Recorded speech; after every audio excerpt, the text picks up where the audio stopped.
Hello there, Ray here, and I'm joined by Excel.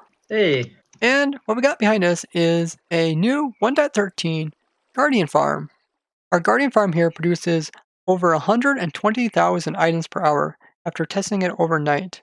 As you can see, the Guardians are spawning, then falling to their death, and then we have a collection system which is picking up the loot. So with our farm, you'll be able to get the crystals as well as the shard loots from the Guardians. And you can use this to make the prismarine types of blocks. So you get prismarine bricks, as well as dark prismarine, and you can make sea lanterns out of this. Now with 1.13, you now have the ability to make the slab variants as well, and also the stairs. Now Guardians also drop raw cod, and there is a small chance that you can get squid that drop from here, which will drop ink. Now dolphins also spawn here, and they also drop some raw cod. okay, so about a month ago, I came up with this original design where the gardens spawn inside the bubble columns, and while they're at it, they get transferred up, and then they get pushed to the side.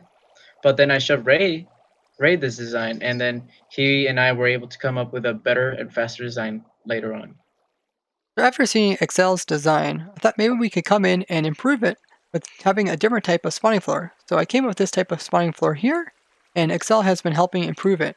So what we have here is different types of water. Right here on this dark prismarine, we have the water source, and it's a waterlogged prismarine slab.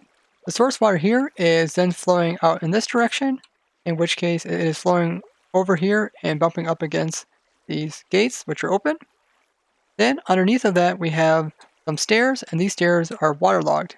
So there are two sources, but both of them are inside of waterlogged blocks, and then we have flowing water here. And we can even look at this with F3, and you can see that it says that it is some flowing water. So the way that it works is very similar to like my dolphin and my fish farms. If you haven't seen those before, I'll put links down in the description. What we discovered is that it is possible to get mobs that take two spawning spaces that use water to have the bottom one be waterlogged.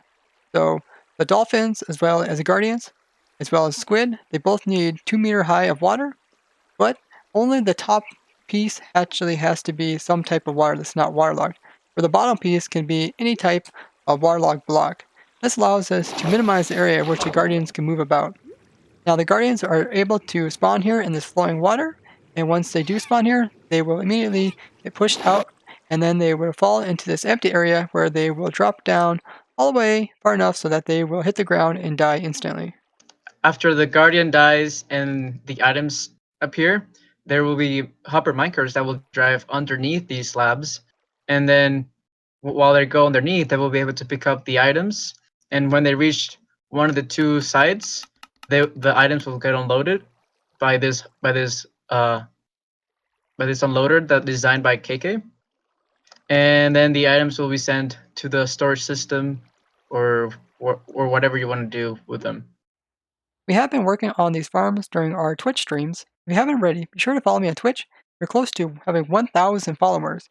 If you'd like to be right there as we discover new things and design new farms, we do stream every day at 9 p.m. Eastern. And I'd love to see all you guys come and join us. In this farm here, we try to maximize the amount of spawning spaces. So there is around 20,000 spawning spaces for the Guardians to spawn in.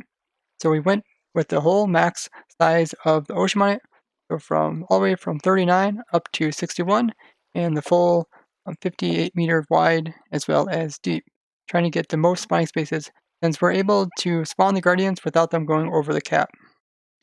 Now, 1.12, it's a lot easier to get to the mob cap with Guardians, with a lot less spawning spaces than in 1.13. So in this farm, you notice that we got around 20,000 spawning spaces just to get to mob cap, where in 1.12 you can use quite a bit less just to get there as well. Also notice that we do have an overhang, but the overhang doesn't really seem to add any more spawning spaces. So it doesn't seem like in 1.13 the spawns are occurring outside of it and moving inside of it. Okay, so while making this design, we noticed that we had to do an alternate design because we started noticing that guardians, they tended to get stuck between each other, as in like two guardians spawn right next to each other and they blocked each other from moving, so they would stay there stuck without falling.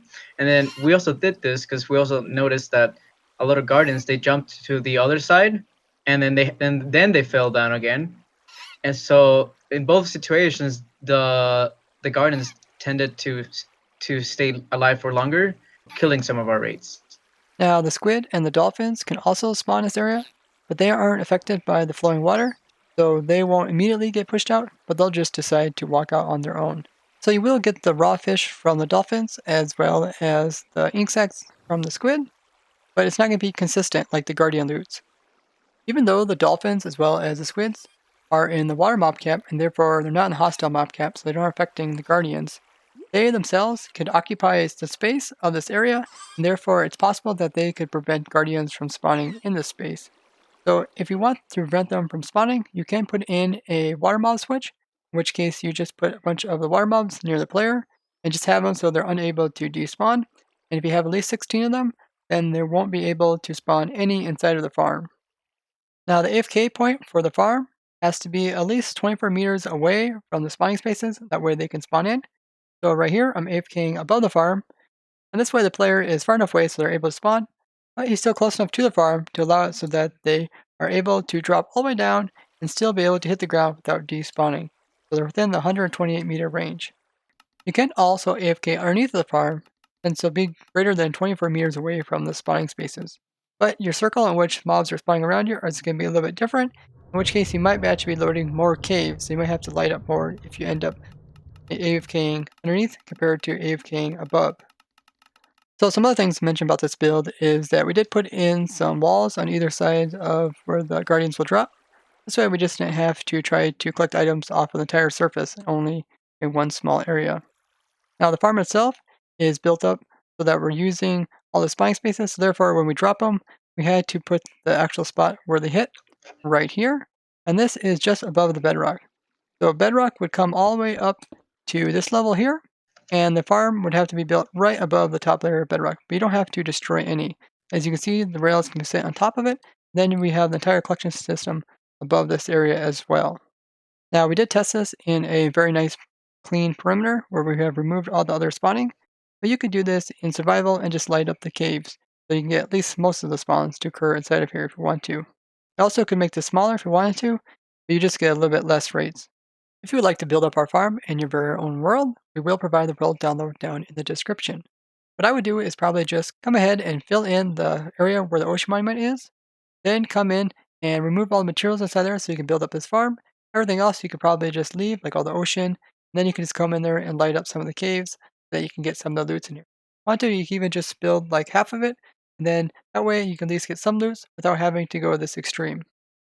We have been working on this design for about a month, but we have also have some other designs which are really insane, and hopefully we'll be able to make videos about them. If you'd like to see more about those farms, we will be working on them on our Twitch stream, so check those out whenever we're live. A very fast item guardian drop farm that can produce up to 120,000 items per hour. So if you guys found this interesting, show us with a like and share this with others. If you'd like to see more crazy contraptions like this for 1.13 and beyond, be sure to subscribe and hit that bell button to get notifications. And if you have any questions, just ask us down in the comments. Bye Bye bye. bye.